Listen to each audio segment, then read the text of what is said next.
Purtroppo la pesca rimane un settore in crisi, questi stati generali sono anche il momento per dare nuova linfa, ci sono anche dei finanziamenti proprio recentissimi.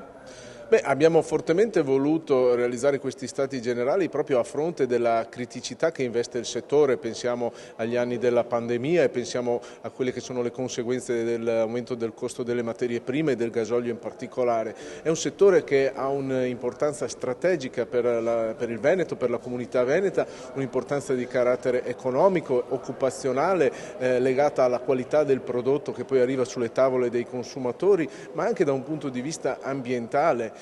Io vorrei poi aggiungere anche l'attenzione che dobbiamo avere a tutto il mondo della pesca e ai nostri pescatori, anche da un punto di vista del rapporto che gli stessi hanno con il territorio, con le nostre comunità. Fare il pescatore significa avere un legame profondo con la nostra terra, con il nostro mare, con le nostre lagune, avere una professionalità che è garanzia di equilibrio ambientale che poi si traduce anche in una ricchezza della nostra comunità, del nostro sistema economico. Che cosa chiederete in particolare? Avete già in mente? Prima il sottosegretario ci segnalava delle iniziative in Europa nei prossimi giorni.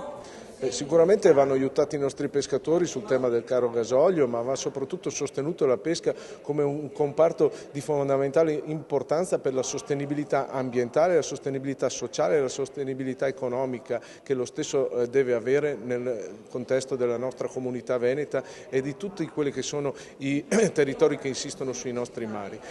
Chiaramente quindi sarà una partita di straordinaria importanza la programmazione del prossimo FEAMP, che sarebbero i fondi europei destinati al mondo della pesca, e tutte quelle risorse che devono essere messe per garantire la manutenzione delle lagune, la vivificazione delle lagune e la manutenzione dei nostri corsi d'acqua e delle nostre coste.